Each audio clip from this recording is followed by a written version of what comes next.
Are you ready for some Jersey? Well, we've got Jersey. The zipper was made here. The light bulb was made here. The color television calls the Garden State home. Everybody wants to know about New Jersey. Sandy beaches, beautiful cities. We even have the Jersey Turnpike. Inventors, music, the movies. You need an exit? We got them too. You want Jersey? This is Jersey.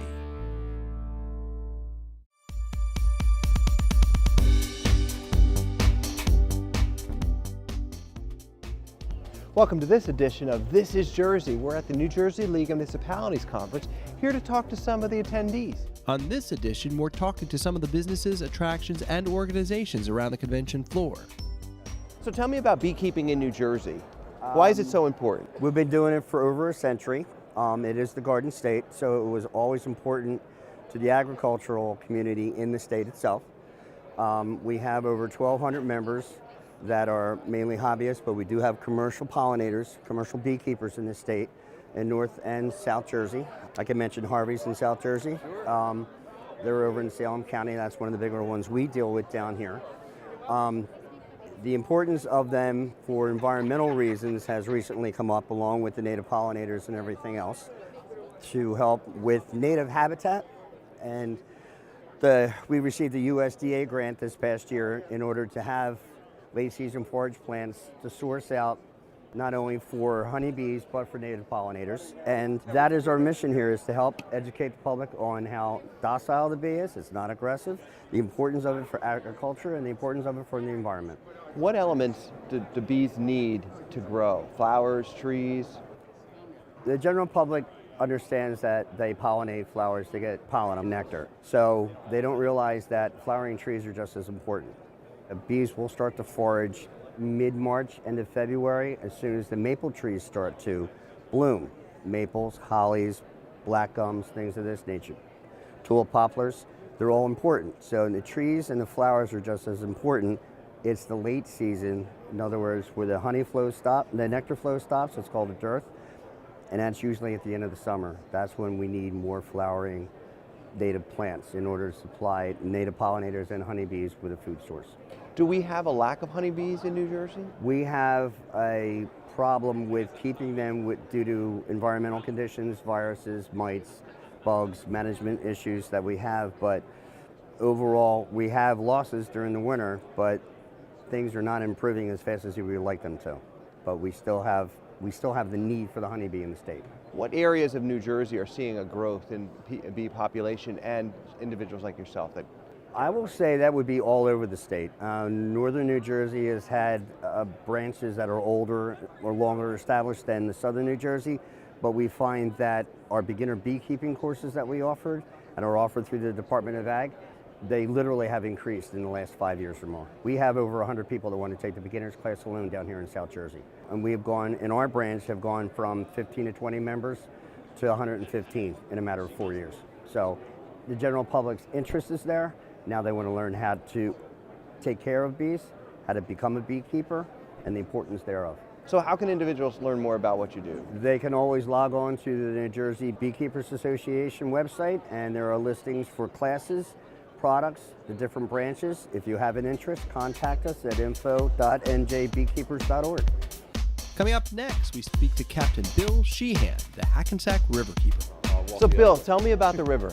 The Hackensack River is doing pretty well. We've had some good victories along the river, the latest one being the passage of the corporate business tax assessment for the open spaces. Open spaces around waterways are extraordinarily important because they're buffers that act to clean the water before it gets into the water supply. So we were really active and very vocal about getting that passed, and we're very happy with the voters in New Jersey who came out in force for that question. They didn't come out in force for the whole ballot, but the ones that voted 2/3 majority. Tell us about the river and why people should visit and what they can experience it when they do visit. Well, you know, in order to understand how important some of this stuff is, you have to understand that the river was at one time one of the most polluted bodies of water in the country. And today, through our programming and through programming that's put forth by the Meadowlands Commission, literally thousands of people are coming to kayak and canoe, to take pontoon boat rides, to fish, and to have a quality experience in the outdoors. If I told somebody 20 years ago that I was going to take them for a quality outdoor experience and then took them to the Meadowlands, they would think I was working for the bad guys, you know? But now the Meadowlands is getting better, the river's getting better, and people are beginning to embrace it now as a natural and recreational resource that it really is. And that's a big part of my mission, is to keep people coming back to the river so that they form a bond. You know, one of the biggest problems with pollution that we had was people kind of lost touch with their relationship with natural resources. As the Industrial Revolution took place and other changes in society took place, people kind of walked away from areas like the river and the bay in order to put more time in on the job and take care of their family and all those other responsibilities. Before you know it, you had entire generations of people like myself that were brought up believing that the only way you could enjoy a quality outdoor experience was going like 3 hours through traffic. So when you take people onto boats, how long does it take to go through the Hackensack River? We have 3 different tours. Each one of them lasts approximately about 2.5 hours, and people can book with us the tour of their choice, whether they want to go upriver or just tool around in the Meadowlands or go down into the bay. And we take out roughly about 3,000 people a year during those tours. And there's an adjunct to those tours that we do on the lower Passaic River, where we work with the city of Newark, and we take several hundred people out on the Passaic River every year too. So we spend a lot of time on the water. People come out and most of the time, almost all the time, our boats are booked solid through the season to the end of the season, you know. And we start in May, and we get back on the water like May 1st, and we're out there until the end of October. What about school groups? Oh yes, school groups are really important to us. My program director takes out all of the school kids. He does programs with them where not only do they go for a boat ride to go out and see natural resources firsthand, a lot of kids from inner cities that have no relationship to the outdoors hopefully develop one after they take one of those trips. And we also have a landside program where we teach kids how to do water quality testing. We teach them how watersheds work. We take them on field walks where they can actually see some of the critters that we have in the Meadowlands in between doing the boat ride and doing the water testing. So it's a full, it's a full day's program for the kids. They come about 9:30 in the morning. They don't leave until about 1:30 in the afternoon, in time to get them back to school for dismissal. But it's very fulfilling for me as the river keeper to run into a young man or a young woman who's doing like intern work or something like that, and all of a sudden they'll say, "You're the river keeper. I went on your boat," you know, and like that's comes full circle then, you know. How can individuals learn more about what you do? The easiest way to do that, of course, would be to go to our website, HackensacRiverkeeper.org, or they could like us on Facebook. We're on Twitter, we're on Instagram. So, you know, if they really want to get involved in the culture of Hackensack Riverkeeper, that's the easiest way in. And of course, they could always go back to the old-fashioned method, which I'm most comfortable with, which is talking to me on the telephone. It's 201-968-0808. That's the office number. Very good. Thank you so much for being here. Thank you. And thank you for watching. We'll be back right after this. Welcome back to the New Jersey League of Municipalities Conference. I have Pat Devlin here to tell us about the Cape May Convention Hall. Convention Hall at Cape May is a relatively new building. It was built 3 years ago. We opened right after Hurricane Sandy, sustained no damage from it. We specialize in doing weddings, conventions, seminars. It's a multi-purpose facility. It's also for the community too. In the wintertime, when there's nothing going on, we have roller skating for the local citizens. Also in the summertime, we have a summer concert series. Every Monday night we have a concert. Thursday nights we have movies on the beach. So it's a multi-purpose facility where we do weddings, recreation, and also things for the community. A lot of people know about Cape May, but why should one visit there? Come to Cape May, what we have is obviously our beachfront. We have Victorian homes. We have things going on all year round. We have things going on in the summer, obviously. We have things going on in the wintertime. The bed and breakfasts are awesome. It's really nice in the winter. We're constantly doing things throughout the off-season, the shoulder season, we're constantly doing things. Our residents, we only have like 3,500 residents full-time. However, we swell to over 50,000 in the summertime. Tell me about some of the events you have at the Convention Hall. We just had a concert there, Broadway on the beach. So we had performers coming in from Broadway where they did some like arias from different shows. We had Peter Nero here this summer, Melissa Manchester. If someone wants to learn more about the hall, tell them how they can do that. Oh, they can come to our website, discovercapemayNJ.com, and you can visit the website and actually go on there, Discover Cape May, and also Discover Cape May Convention Hall too. People say they're by the beach. We are literally on the beach. When you come to Cape May Convention Hall, you are on the beach. So when you come to a concert, you come to an event, or you come to a wedding, you are on the beach. Now we head north to talk to Fatima Raymond about the city of Elizabeth. So tell us about the rebirth of Elizabeth. Oh, Elizabeth, it started back in 1997. New mayor came on board, and we started with redevelopment plans. The city was very isolated in certain areas, and basically what he did was pretty much pull a community together. He got the community involved in the redevelopment process of each area of the neighborhood.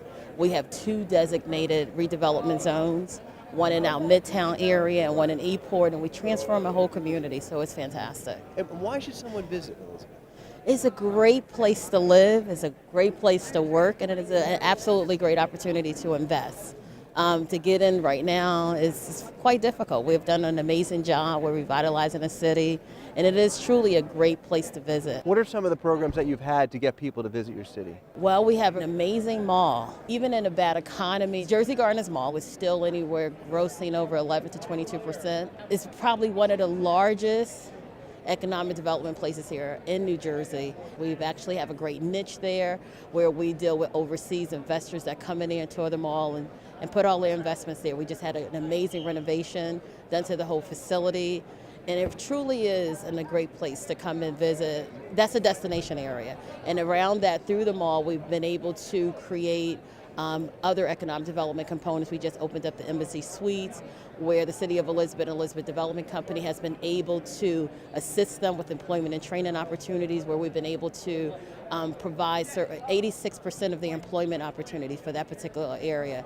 And that was a partnership through the county, the city, and Elizabeth Development Company. So that's pretty much amazing. So not only are we doing bricks and mortars, but we also have the human development side of it, where we actually training people in soft skills and placing them in employment opportunities, which makes also Elizabeth a great place to live, and because we have job growth there. What does it take to revitalize the cities in New Jersey? It takes a partnership. It takes the community as well as local government working in unison with state government, and also in leveraging dollars to make projects more viable to do and develop, because it takes a lot of leverage and funding to make things happen. It just can't just be municipalities. We have to get private investors that are coming in, as well as state government. That's what makes it work, and that's how we've been able to work here in the city of Elizabeth. What are some projects that are coming up?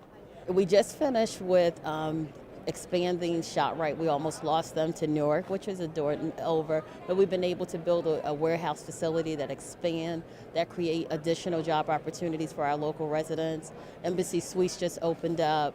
Right now what's coming up is our Midtown redevelopment area, where we're looking to do some mixed-use development. So that will be the great opportunities that come in for investors that want to come into our city. So we should really be trying to kick that off come next year.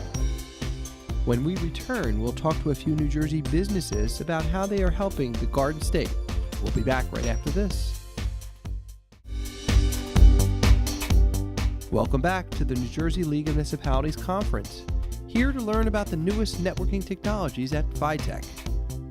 So Ian, I heard you're doing something with Essex County with their information. Tell me about that. So what we're doing today is we're actually saving the county a lot of money, and while raising the quality of the video that's actually going between all of the correctional facilities and all of the municipal courts. Now, what are they using video for? So today, actually, if you actually have someone who's actually going either to stand a trial or they actually need to be in front of the court for any issue in front of the judge, what everybody does is they actually bring that inmate into a room, and it's a video conference room. And that information and that video is then transmitted directly to the courthouse. So basically the old design was using significantly older technology that was more expensive than what we can do now. It was being done originally for its level of encryption, but today we've been able to actually replace that technology with new technology that is equal, if not more encrypted than before. What are towns doing about their data backup and the cloud service they have? So this is all really changing right now because virtualization and the world of virtualization is being truly redefined by the government. So today there's actually a policy, the Criminal Justice Information System, that actually stipulates what all of the various requirements are. Our company actually operates one of the clouds that are actually compliant with those protocols. So basically tomorrow, people will be able, within those confines of the highest levels of security, be able to access all of that information that they have locally today that might be sitting in the basement of the municipal building, but moved into private encrypted cloud capabilities that will have all that security. We're getting there. It's just defining that takes time. So tell us some of your clients. You mentioned Essex County. Who else do you work with in New Jersey? We have a ton of actually private clients that actually are in the banking industry. We deal with a private lender, cap flow funding. We have Gale International, which is a big real estate company. The Silverman Group is another great client of ours. But we're also with a number of clients that also provide other great services like Cooper Pest Control, Liberty Elevator. These are actually some of the really great service companies that provide services to real estate all throughout the state. What's the future of your industry? Virtualization and the ability to do anything from anywhere on any device is the future. The world is changing where we used to provide, as in companies, used to provide the infrastructure, all of the laptops, the desktops, even mobile devices. Today, it's all about bring your own device. It's all about a company being able to say, if you're sitting on a beach and you have your iPad, you're able to be fully accessible. Or conversely, we have one of the next 100-year storms and you can be sitting in Starbucks running your municipality or running your business. That has to be where everything is going. We can't be reliant upon the local building and the local power. We have to be reliant upon the capability of all of our backups, our cellular capability, Wi-Fi wherever it is, and being able to get to that information anywhere at any time. We move now to Aqualete Industries to hear about filtering and cleaning New Jersey's waters. So Jennifer, tell me about stormwater management. Sure. Anyone who's paying attention to what's going on in New Jersey these days knows that stormwater is a huge factor for municipalities, for towns, for private contractors. Water quality is a big issue in New Jersey. Many of the biggest challenges that municipalities face is that their infrastructure is outdated. They do the best they can to maintain their towns, to handle stormwater runoff, which is a proven and known pollutant to many of the receiving waters, but the municipalities are tied either for budget purposes or because they're hesitant to rip up the infrastructure that's existing and start again, or at times the infrastructure they're familiar with is equal to or comparable to what they're working with now. So municipalities are always looking for better, more advanced options for handling stormwater in a way that's not going to break the budget and to impart expenses on their taxpayers that they don't feel perhaps is part of their initiative. Are we talking about large cities or the suburban areas? All of them. Many of the challenges that are faced by cities with areas around receiving waters, high water tables, many of those areas face certain challenges that are unique to them. Some of the large urban areas deal with things like combined sewer and stormwater. They have the challenges of constantly dealing with heavy wet weather events and what happens when there's stormwater and there unfortunately sewage overflow impasse. So the challenges are unique to the different demographic and geographic areas of the state, but it's something that is not unique to a particular town. It's a challenge that all of our states and municipalities have. So what does your organization do? We provide two solutions to stormwater management.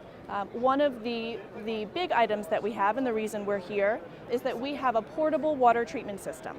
We have an affordable tow-behind water treatment system that handles municipal maintenance of existing stormwater management. For instance, a municipality, instead of having to truck their stormwater via a vac truck to a wastewater facility and process and ultimately pay for the cost of that treatment, they could take our portable system and they can decant the water from the storm drain, treat it on site, and discharge it on site, leaving behind only the large bulky items or the real pollutants that would be needed and would be trucked by the vac truck.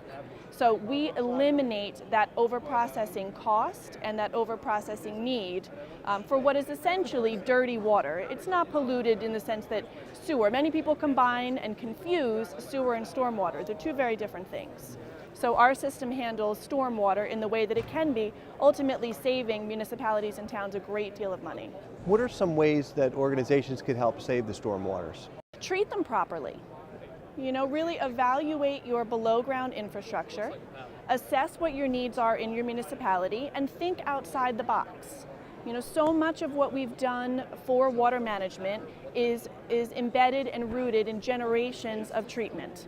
We have new opportunities. We're providing new options that really are ahead of today's water quality standards that are set forth by the state, but more importantly, they take into consideration the needs of the municipalities.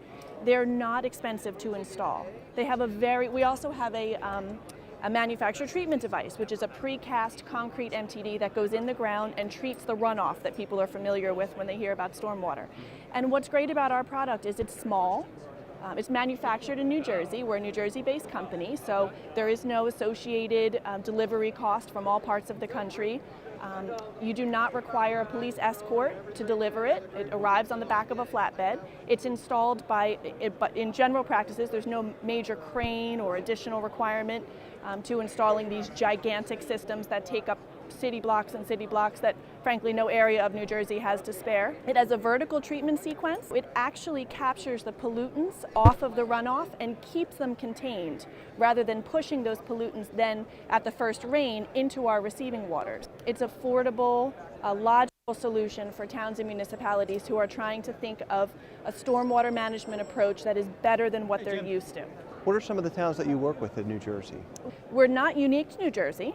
We actually work also in Pennsylvania, New York, a little bit in Delaware. We work out in the Midwest some, but in New Jersey we go all the way from North Bergen, Ocean Gate, down in the Cape May region. How can someone find out more about your organization? You can go to our website, aqualeteindustries.com, and you can certainly call us, 732-695-6336. We pride ourselves on our customer service. We understand the needs of our state, and we pay very close attention to making sure that our impact is here in our own backyard. Thank you so much for joining us on This is Jersey. We'll see you again next time.